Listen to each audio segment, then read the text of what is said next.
Então, a gente trouxe entre os conceitos principais, né? Mais uma vez, que o Saldanha, até a Fábio que trouxe isso, que o Saldanha ele fala bastante, né? Que o software ele não vai codificar os dados para a gente, né? Essa tarefa é responsabilidade do pesquisador. Aí, o ponto que a gente achou importante, que não há limites para os ciclos de codificação, né? Então, tem o primeiro, o segundo, se for necessário, pode ter quantos quiserem, né? Porque é cíclico, a gente sempre vai aprendendo. Ele fala que é difícil a gente acertar de primeira. Meninas, eu vou falando se vocês quiserem qualquer coisa. Ele traz uma citação bem engraçada que os memos são como conversas com nós mesmos, né? E que é bem importante a gente fazer isso, ainda mais se é um pesquisador iniciante, porque você sempre pode voltar e ficar vendo as suas reflexões durante o processo. A definição de endocodificação e decodificação. Meninas, se vocês puderem falar essa, que essa eu me perco ainda. Foi a Thalita que comentou, Posso né? falar.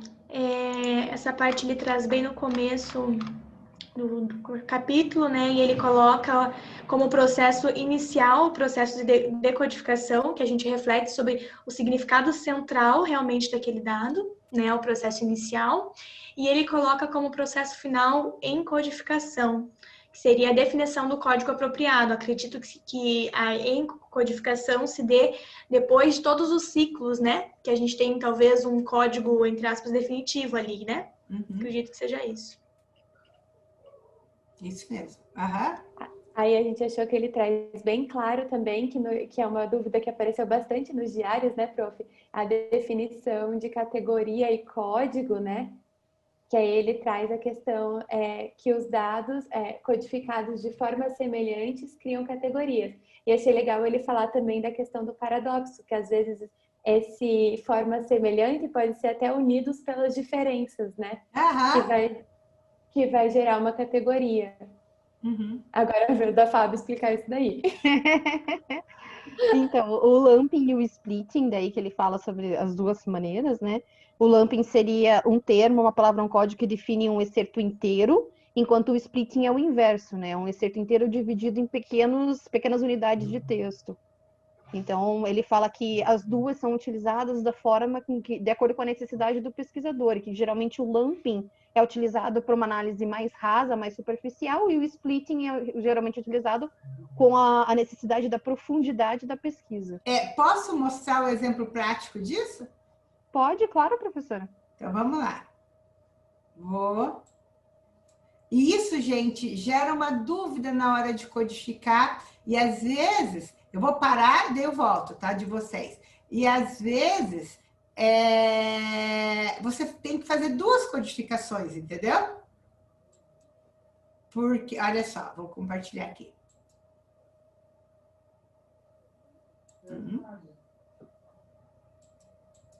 Né? Vou compartilhar a minha aqui, tá? Só para vocês verem esse exemplo aí que é super importante e é uma decisão que você tem que tomar, não é? E deixa eu pegar o Atrostei aqui. Ó, vocês viram aqui, olha, e a gente tem que tentar ser coerente, tá? Por exemplo, o que acontece, tá? Se eu vou pegar aquele desenho, vou pegar aquela rede.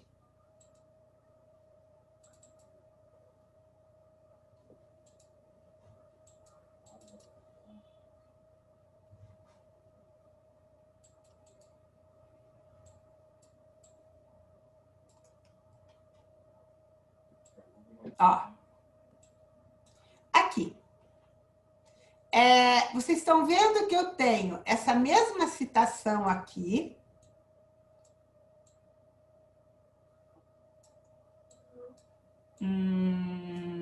Deixa eu ver.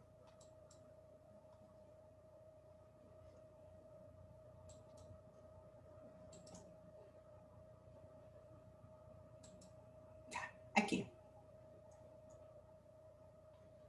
Observe aqui. Vamos imaginar que aqui eu tenho, ó, continuo com dúvidas sobre padronização e sistematização dos dados para análise do Atlas TI. tá? Eu poderia dizer aqui, olha só, se eu tenho assim, se eu tenho a seguinte pergunta, quais as dúvidas que apareceram sobre o Atlas TI? Tá?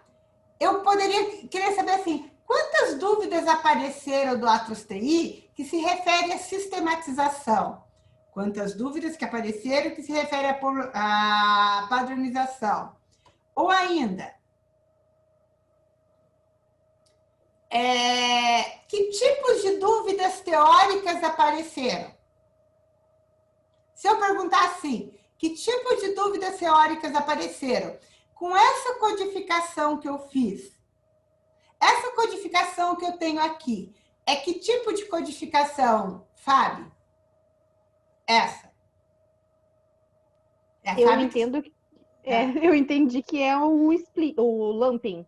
Lumping, exatamente. Porque eu estou aglomerando, né? Eu estou juntando vários numa coisa só. Entendeu? Quando eu faço esse tipo de codificação, eu não posso ter respostas específicas. Se eu quisesse saber quais as dúvidas teóricas que os alunos têm, eu não teria. Essa é a grande vantagem de eu estar com software. Por quê? Porque eu posso criar um novo código e começar a codificar. Olha só, eu poderia criar aqui, ó, dúvidas teóricas, tá? Específicas. E eu iria codificar, tá? Eu iria, a partir desse código dúvida teórica, tá? Eu vou criar um novo código. Olha só, eu venho aqui, vou criar um novo código, tá? E esse código vai nascer a partir de todas essas dúvidas teóricas que eu tenho. Eu poderia... Então, eu estou explicando para vocês duas coisas. A definição de código e categoria. Aqui, eu tenho um código dúvida teórica. Eu não sei se ele é uma categoria. A partir do momento que eu olho para tudo isso daqui, eu falo, puxa, eu tenho 30 dúvidas teóricas, significa que eu posso o quê? Desmembrar isso. E aí eu vou ter uma categoria dúvida teórica que poderá se dividir em dúvidas teóricas relativas, por exemplo, ó, são duas coisas diferentes. Aqui, tá? Relativas à análise de dados, dúvidas teóricas com relação à codificação, código, distinção entre código e categoria, dúvidas teóricas com relação à base epistemológica, certo? Eu classificaria, aí nasceria a categoria dúvida teórica e que ela teria vários elementos diferentes. Então, uma categoria, ela comporta elementos. Então, eu só posso... Às vezes pode dizer assim, eu criei a categoria tal para análise. Não sei se isso é uma categoria, meus dados é que vão dizer. Professora, e esses elementos, eles são chamados de subcategorias? Se for depois tido como uma categoria a base teórica, ela pode ter subcategorias daí? Não sei se ela tem códigos ou simplesmente subcategorias. Ela tem elementos da categoria. Porque, veja, eu tenho subcategoria, se abaixo dela tiver, aí ela chama sub, entendeu? A palavra categoria significa que ela comporta alguma coisa embaixo dela que não é a própria citação. Professora. Né? Porque categoria é algo mais abrangente. Então, por exemplo, se eu disser assim, eu tenho essas 4 citações que correspondem a dúvidas teóricas sobre epistemológicas, dúvidas teóricas metodológicas, dúvidas teóricas dúvidas teóricas sobre conceitos. Ontológicas. Ontológicas, isso. Tá? Então, eu poderia ter, aí eu teria o quê? A categoria dúvidas teóricas, que subdividiria em tais e tais dúvidas. A partir do momento que eu tenho uma dúvida ontológica, eu teria uma citação, ou mais do que uma citação, 3 citações, que exemplificariam essa minha dúvida ontológica. Então, a dúvida ontológica não seria uma subcategoria, ela é um elemento da minha categoria principal.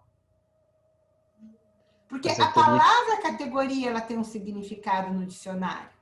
Então, a gente tem que tomar cuidado, porque as pessoas usam a palavra categoria no senso comum, entendeu? Então, é isso que a gente tem que tomar cuidado. Nós, em pesquisa, não podemos usar a palavra categoria no senso comum, porque ela tem um significado de alguma coisa. Tudo bem? Professora, uma das dúvidas do nosso grupo, particularmente a minha, é como que eu crio essas categorias ali? Eu consigo juntar dois códigos para formar uma categoria? Ou dentro, por exemplo, ali do código dúvidas teóricas, né? Eu vou separar lá essas 30 dúvidas que tem ali. E aí eu vou criar categorias, é isso? E essas categorias vão aparecer aonde? O que acontece, tá? O software, ele não... Para eu saber que isso é muito mais minha de organização dos dados do que para o software. Então, eu teria que criar um código instrumentalmente, eu iria criar um novo código, e nesse código, eu iria guardar o quê? Então eu tenho aqui, ó, dúvida teórica sobre análise. Dúvida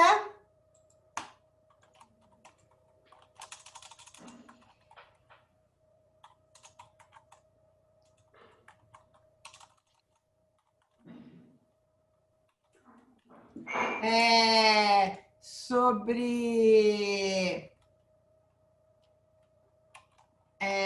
código /categ.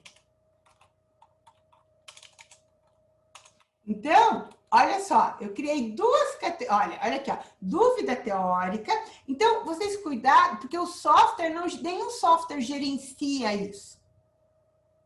Você gerencia isso pela tua organização lógica. Então, num primeiro momento de análise, eu tenho dúvida teórica.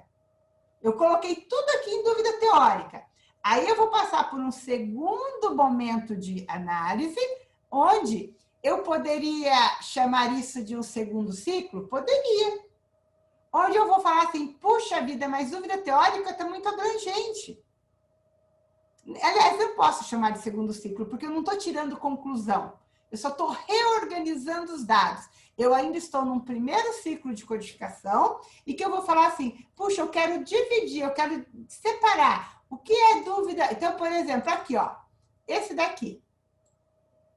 Tá? Como elaborar entrevistas para análise de conteúdo, considerando as categorias de análise definidas a priori. Que tipo de dúvida eu tenho aqui? Professora, seria até vamos dizer assim, para uma descrição mais apurada dos dados também? Essa criação de... Não, porque não é descrição, eu estou codificando. Entendeu? Eu estou chegando... Veja, eu só posso ter uma análise quando eu chego no elemento mais básico. Eu extraio tudo aquilo que meu dado está dizendo. Então, a gente diz assim, quando eu tenho um código, que eu tenho um número grande de citações dele, eu tenho que parar e pensar, será que isso é um código ou isso é uma categoria que no interior dela eu tenho vários elementos ou vários códigos pendurados nessa categoria? Professora, eu tenho a seguinte dúvida. É como se nesse primeiro ciclo a gente pudesse pensar em códigos de maneira mais macro.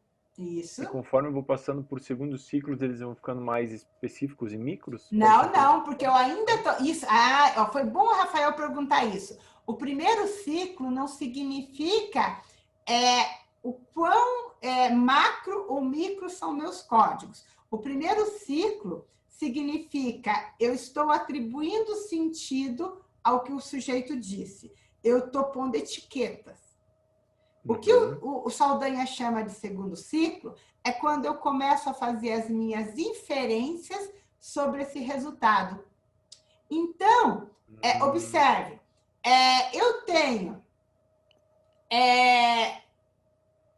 olha, vejam lá, eu tenho só o código dúvidas, mas eu tenho mais coisas aqui que o aluno respondeu, tá? Se eu quisesse, tá, dizer assim, eu codifico tudo.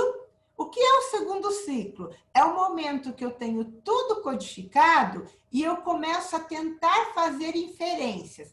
Por exemplo, será que quem tem dúvida teórica sobre análise de forma geral, tem dúvidas teóricas, tem dúvidas instrumentais? Será que as dúvidas da disciplina, tá? Será que aqueles participantes que têm dúvida da disciplina, eles têm mais dúvidas também sobre temáticas da disciplina? Então, vejam, gente, isso é inferência depois de tudo codificado, tudo esmiuçado. Então, o primeiro ciclo de codificação é quando eu vou pondo etiqueta para aquilo que o código, que o texto significa. Pode ser que eu leia esse material 10 vezes e ainda continue no primeiro ciclo de codificação.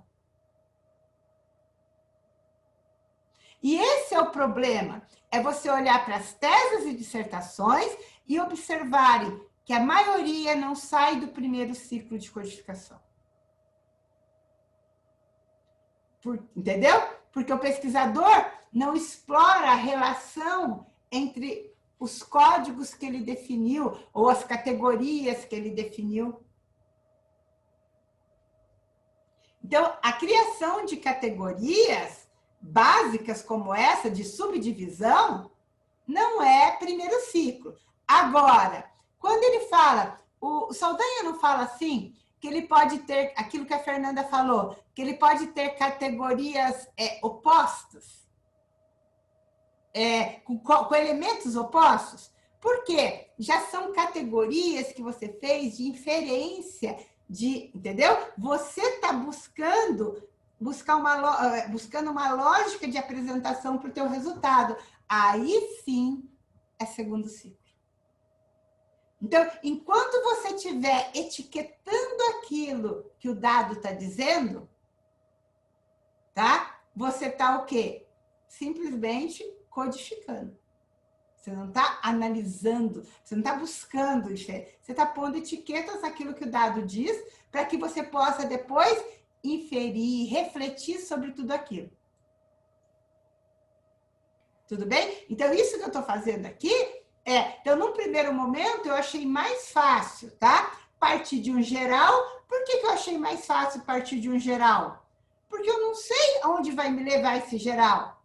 Podia ser que apenas eu tivesse, sei lá, como eu tenho aqui, ó, 4 dúvidas de planejamento. Isso, planejamento provavelmente não vai virar uma categoria. Agora, teórica, sim, porque eu tenho muita dúvida teórica.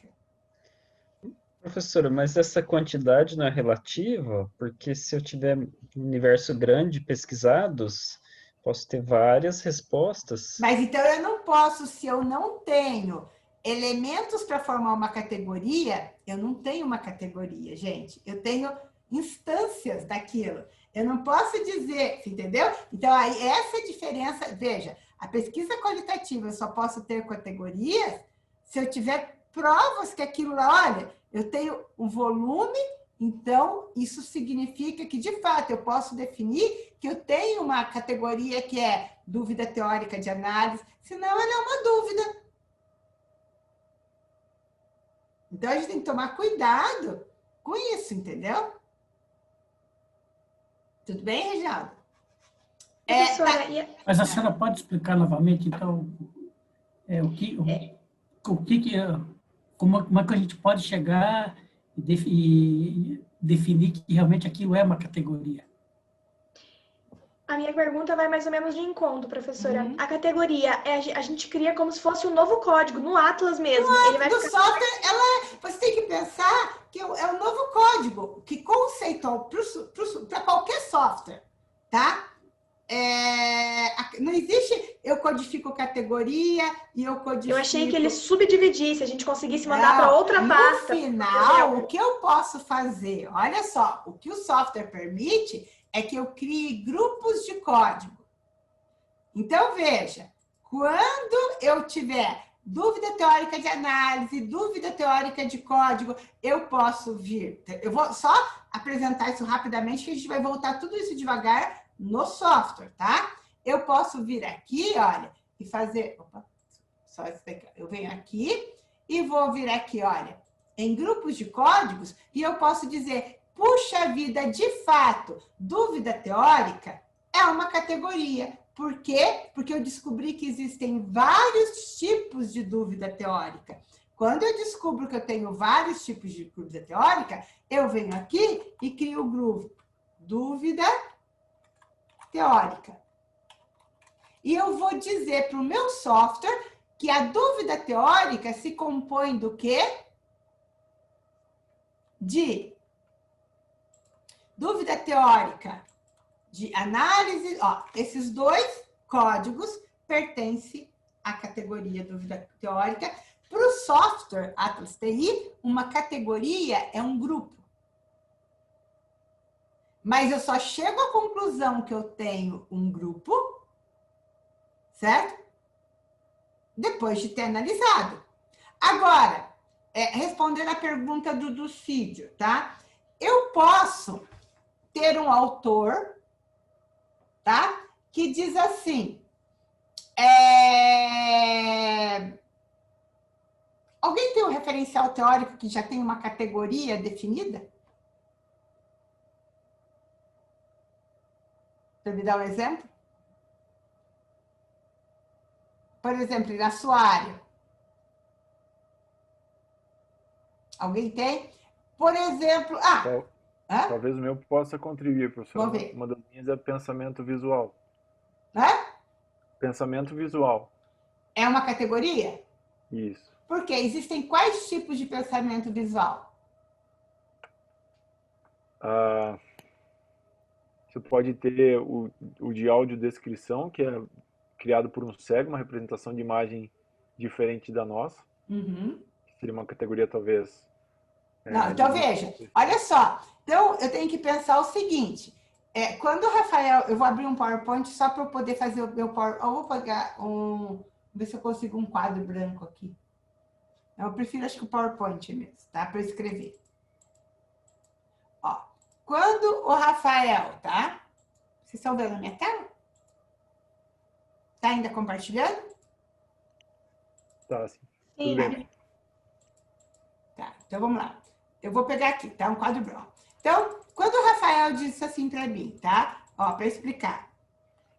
Ele pode dizer assim. Pensamento, estão lendo, né? Visual. Ele é uma categoria. Por quê? Porque eu tenho autores, ó. Eu tenho um determinado autor que diz que pensamento visual pode ser de quais tipos? Vai lá. Audiodescrição. Audiodescrição.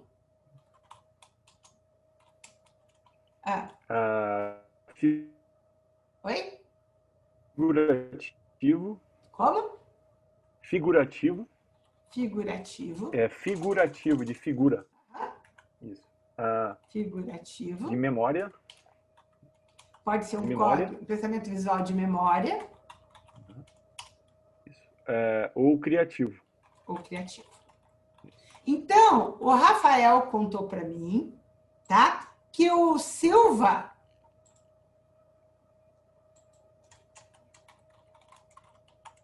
2020. Vamos pegar lá o Silva 1940, 1970. Definiu que essas eram as categorias, que o pensamento visual era uma categoria formada por 4 elementos. eu poderia ter um pensamento visual audiodescritivo. Opa! Audiodescritivo. Tem que ser a mesma categoria de linguagem.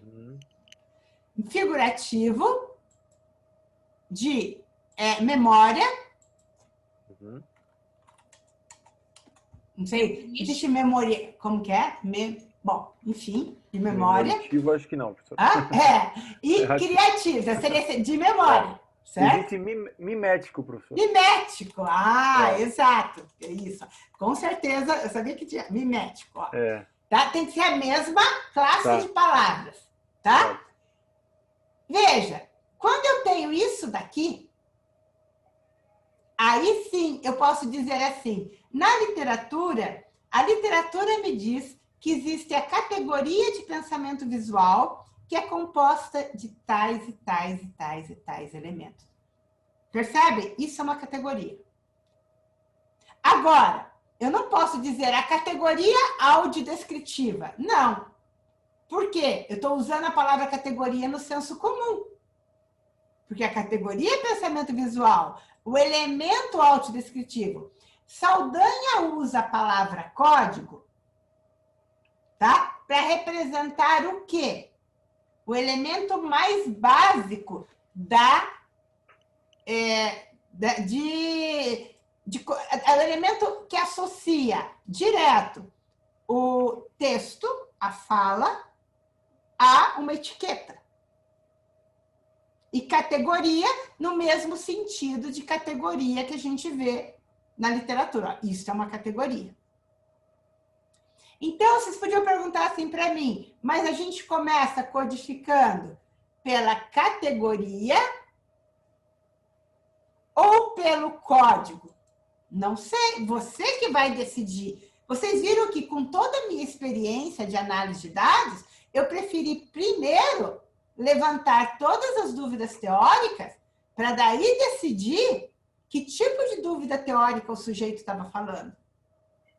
Tá? Vamos supor que o Rafael pode falar assim, Rafael, como que a gente observaria isso? Você pode ter sujeitos, professora, que privilegiam copiar as coisas, outros que preferem criar as coisas, e outros que preferem fazer ambos. Tá, mas, por exemplo, como que eu observo que que eu sou audiodescritiva, que eu sou figurativa, não que eu sou, mas que eu tenho que eu prefiro, ou que eu tenho essa, enfim, que o meu pensamento visual é assim. Sim. Por exemplo, se você, ao desenhar uma árvore, você consegue observar ela e fazer ela perfeita com mais facilidade, você privilegia um pensamento mais figurativo. Então, você tenta imitar a realidade e a tua percepção fotográfica é mais forte. Perfeito. Então, tá, você já me deu. Então, se eu der um desenho para cada um de vocês aqui na disciplina, tá? E pedir para cada um desenhar, certo? Então, observe o seguinte, eu posso codificar no meu desenho elementos que me mostrem que tipo de pensamento predomina no teu desenho. E eu posso ter no mesmo desenho, eu posso perceber diferentes tipos de pensamento. Então, eu pegaria a imagem, jogaria no Atlas TI e iria codificando cada pedacinho, dizendo, ó, aqui tem uma coisa que é audiodescritiva, aqui tem algo que é figurativo. Então, observe, gente, que depende do dado que eu tenho, é a forma como eu vou codificar. Tudo bem? Perfeito. Então, essa é do Cid. Será que eu respondi? Ou eu... Pergunta de novo o que você perguntou para mim. Não, eu queria entender quando que realmente eu posso considerar que é uma categoria. Então, você entendeu? Pelo exemplo aí, até pela referência e descrita, para mim, até ficou claro, inclusive, que, né, muitas vezes a gente pode começar por uma categoria ou por um código, e depois determina qual que se classifica, né? Esse foi Porque daí o que pode acontecer? Vamos supor, porque isso aqui já é dado, certo? Isso que o Rafael deu de exemplo. Mas pode ser que nos desenhos que o Rafael analisou, vai ficar alguma coisa que ele não conseguiu encaixar. Vamos supor, né? Uma grande descoberta, sei lá quem, né? Aí o Rafael vai dizer, olha, existe elemento. Então eu precisei, a minha pesquisa descobriu que existe mais um elemento de pensamento visual. Entendeu? Então a riqueza é essa. Só que ele vai partir de uma categoria já existente, com elementos bem claros, para ele poder dizer que o que ele está descobrindo é novo. Então, se vocês percebem a importância de ter essa teoria por trás? Principalmente se a gente é pesquisador iniciante. Né? Para você poder enxergar esses elementos. Tá claro, gente, a diferença de código e de categoria? Obrigado, professora. De nada. Mais claro. Vamos lá, gente, volta a explicação da feira aí, desculpe, porque ainda tem mais gente para explicar. Mas, gente, isso é a base, só para vocês, por isso que eu falei, eu não tenho pressa, porque isso é a base de tudo na análise. Entendeu? Porque tudo é codificação. Então, eu vou liberar a tela aqui, Fer, para você terminar. Professora, posso perguntar mais uma coisa? Pode. Deixa eu voltar minha tela aqui. Pelo exemplo que você trouxe do Rafael, já existiam as categorias a priori já construídas a partir de uma teoria. Até então, a gente estava pensando na hipótese da formulação das categorias a partir dos dados. Em que momento eu parto de qual dos dois caminhos? Com a categoria a priori já construída ou a construção da categoria a partir da codificação? Veja, Reginaldo, o grande problema é de você é doutorado ou é mestrado? Doutorado. Tá.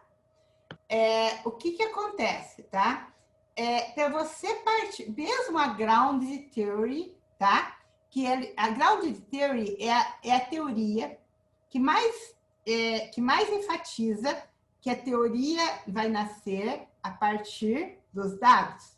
Só que o Charmazo, todos que escreveram, os criadores da Grounded dizem, a Grounded Theory não é para iniciante, é para pesquisadores muito experientes.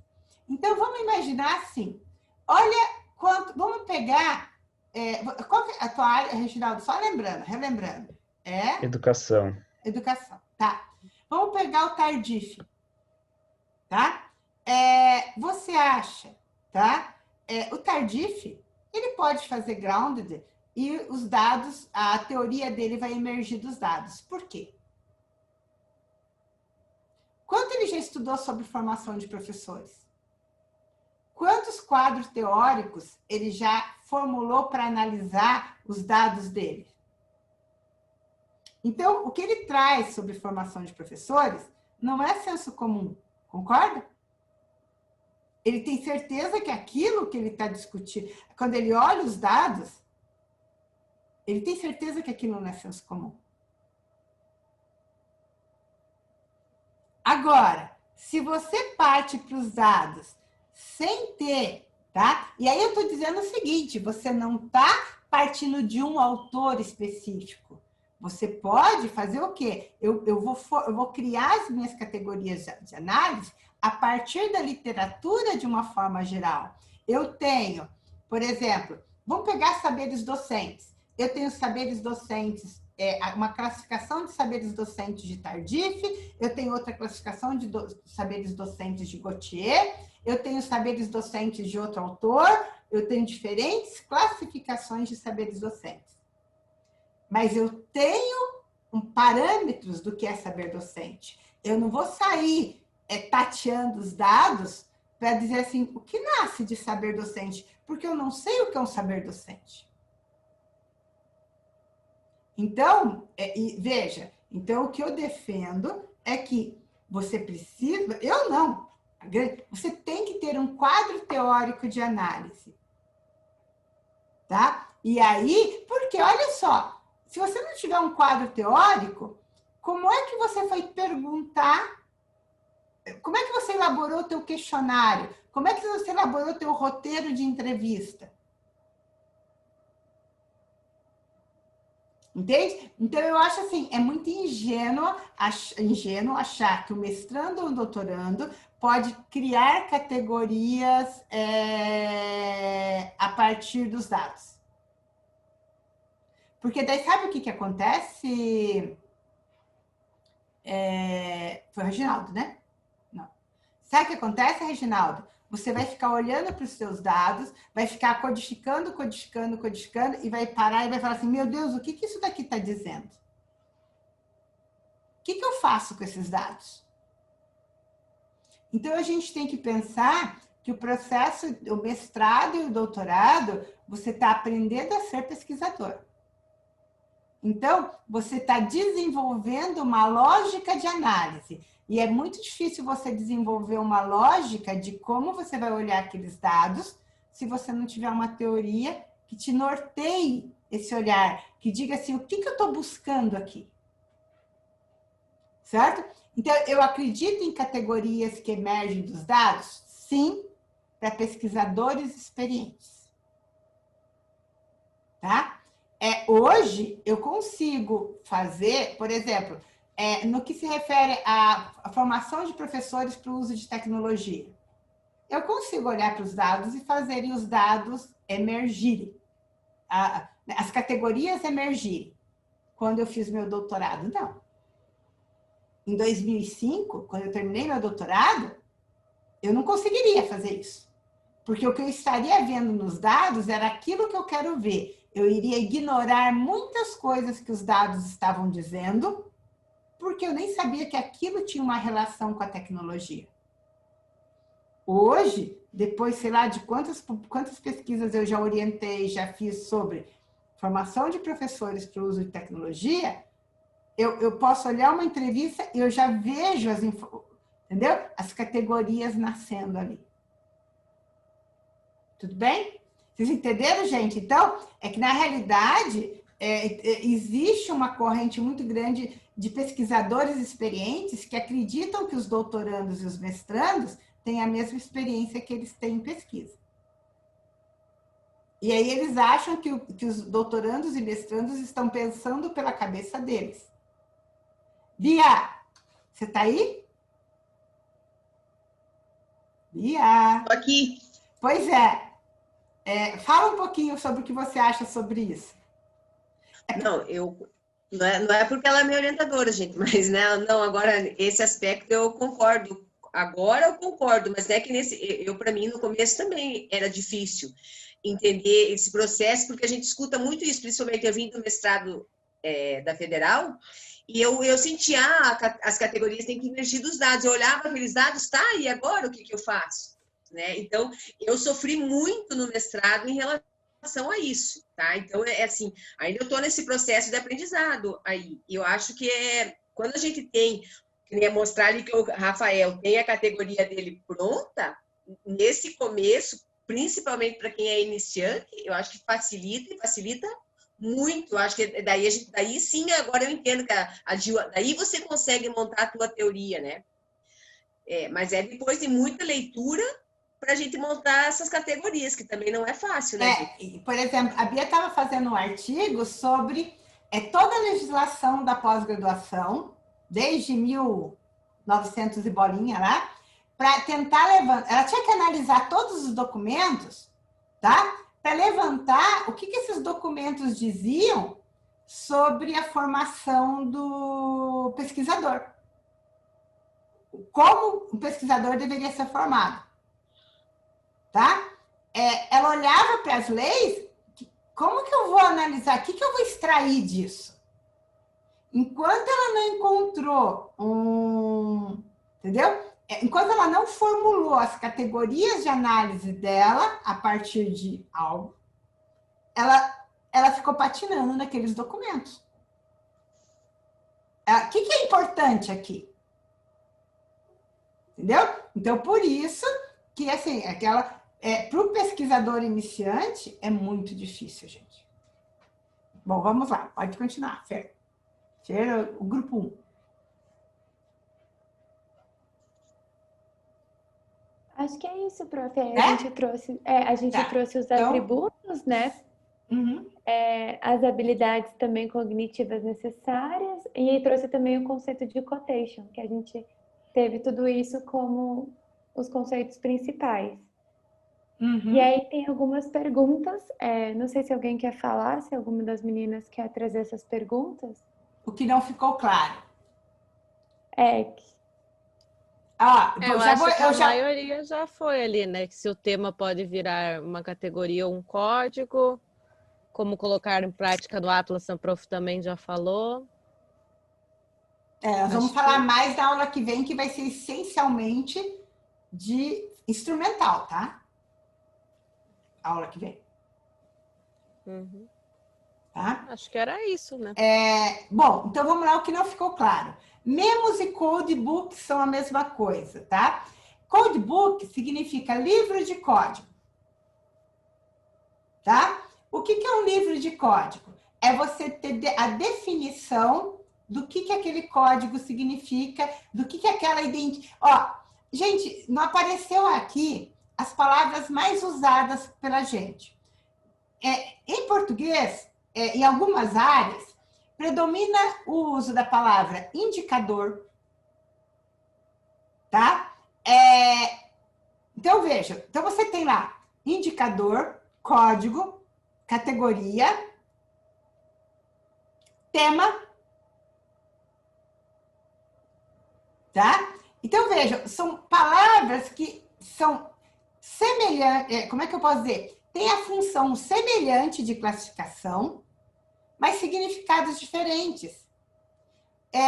Por exemplo, o indicador é algo mais amplo.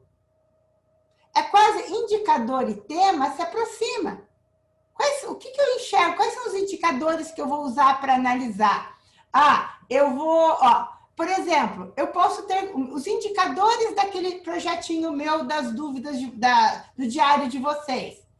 Eu tenho como indicador as dúvidas, eu tenho como indicador as aprendizagens realizadas e eu tenho como indicador, qual que é o outro? Aprendizagens realizadas, e eu posso ter como indicador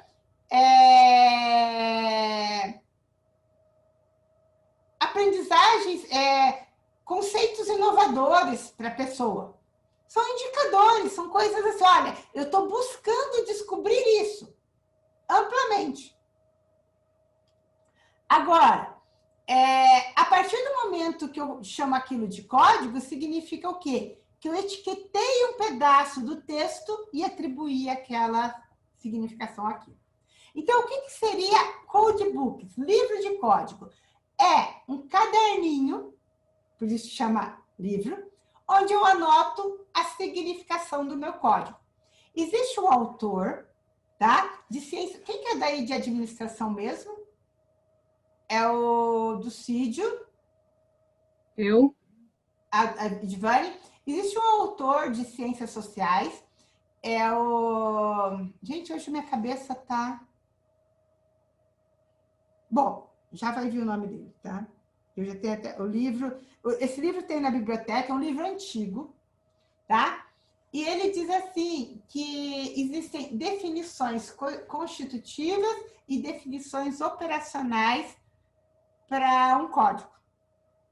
O que é definição constitutiva e o que é definição operacional? Então, um livro de código é o livro que eu coloco a definição do que o código significa. Tá? Então, por exemplo, quando eu digo assim, dúvida teórica, é um código. O que é dúvida teórica para você, Marceli?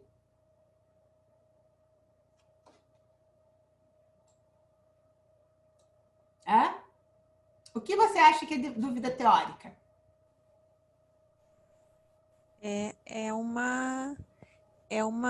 Tem a ver com a Constituição, o significado. Então, você define... Então, veja. Então, a definição, tá? Da Marceli seria: dúvida teórica é toda manifestação do estudante em que ele relaciona o que ele está dizendo ao significado, a um conceito, algo assim, tá? Isso é a definição da Marceli. Então, isso... E aí, a Marceli iria lá no texto, extrairia um exemplo, por isso que chama definição operacional, tá? E eu mostraria, ó, esse é um exemplo da minha definição operacional. O que é uma definição constitutiva? Eu encontrei um autor que define o que é a dúvida teórica de um estudante. E aí, eu colocaria que dúvida teórica, segundo fulano de tal, é isso, isso e isso. Então, um codebook é quando eu monto o caderninho, ou eu monto como se eu montasse um quadro e eu ia colocando todos os meus códigos, ia colocando o significado deles para mim, quando eu olho para os meus dados, e a definição na literatura. Por que isso, gente? Para deixar claro, vamos supor que eu estou trabalhando, eu estou fazendo análise junto com a Beatriz. Nós fizemos 30 entrevistas, eu estou codificando 30, e 15 e a Beatriz 15. O que vai garantir menos subjetividade no nosso olhar para os dados? O codebook. Porque o codebook, ele vai estar explicado para eu não esquecer. Então, toda hora. Então, eu crio o codebook com a Beatriz. E, Beatriz, ó, então toda vez que tiver dúvida, você olha a definição e vamos lá. E vamos codificar. É que tem coisas que são bem fáceis, né, professora? Que a definição está bem clara para a gente, mas tem coisas que às vezes a gente fica em dúvida e precisa revisitar aquela definição, né? Até no texto ele usa o termo da lógica fuzzy, né? Onde às vezes a lógica fuzzy que não trabalha com o sim e o não exatamente, né? Às vezes algo se aproxima, mas não é exatamente aquilo, né? Por isso que você tem que ter a definição, entendeu? Você tem que ter essa definição sempre dos seus olhos, para você ter certeza que você está colocando aquilo no lugar certo. Só para vocês terem uma ideia, quando eu fiz o doutorado no Canadá, eu trabalhei bastante como analista de dados qualitativos. Então, eu costumo dizer que eu tive uma boa vida de estudante no Canadá, porque eu fui bastante contratada como analista de dados. E para analista de dados, de diferentes pesquisas, de coisas que eu não tinha a menor ideia. Qualitativa. Mas sabe como é que é feita? Eu recebo um codebook dizendo, você tem essas 20 entrevistas e você tem esses códigos que nós, doutores, definimos. Essa é a definição e esse é o exemplo de falas do sujeito que você vai codificar. E eu ia seguindo o código, olhando e codificando. Então, vocês vejam que a análise qualitativa, quando ela é bem feita, a subjetividade, e aí isso era validado por um segundo codificador. Então, veja que a subjetividade, gente, ela, numa análise bem feita, certo? Existe, como que é? A gente tem que tentar minimizar isso. E o codebook é um instrumento para isso. O que são as memos? Memo é o caderninho de reflexão. Você lê aquilo lá e você fala, nossa, mas será que todo mundo teve essa resposta?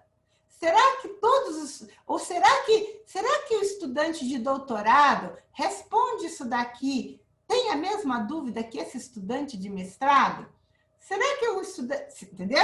Então, você está lendo aquilo, você tem você reflete. O que é isso? você vai registrar isso na sua memória, tá? Então, memo é como se fosse um caderninho, um outro tipo de caderninho. Então, você tem um caderno que se chama Codebook e tem um outro caderninho de memórias, onde você vai registrando os insights que você tem quando você está analisando. Existe todo um capítulo do Saldanha para isso, tá?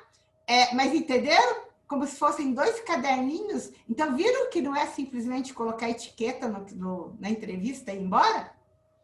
Se você não escreve memos durante a tua codificação, sabe o que acontece no final da tua análise? Você não tem nada. Você não tem, entendeu? Porque o processo, veja, o processo de análise, ele não ocorre depois que você codificou. Ele ocorre durante. Conforme você vai codificando, você vai tendo insights. Você vai pensando, puxa, mas e se isso acontecer? Puxa, mas e se isso acontecer? E aí, tudo isso você tem que ir registrando, porque é isso que no final, tá? Vai permitir com que você discuta aqueles dados. Se você não fez nenhuma memória, se você não criou nenhuma anotação, você só foi pondo etiqueta, você não refletiu. Tudo bem, gente? Ali já está respondido na metodologia. Oi. Mas quando a senhora comenta sobre os códigos books aí, não deixa, de certa forma, a interpretação sem uma criatividade ou algo de diferente que pode aparecer, por exemplo? Porque como assim? Se tem todos esses códigos aí, se a gente seguisse essa linha, não ficaria praticamente meio que definido aquilo que se extrairia dos dados, não se traria algo novo? Mas como você... Então, veja, é o que eu acabei de falar. Onde vai vir algo novo? No momento que você está codificando, os insights que você tem, isso é novo. E isso você tem que anotar, que isso você descobriu naquele código. Agora, se você não codificou e você não tem prova, como que você vai provar que aquilo é novo? Então, o processo de codificação é justamente para você conseguir provar que aquele site que você teve é novo. Porque senão não é ciência. Concorda?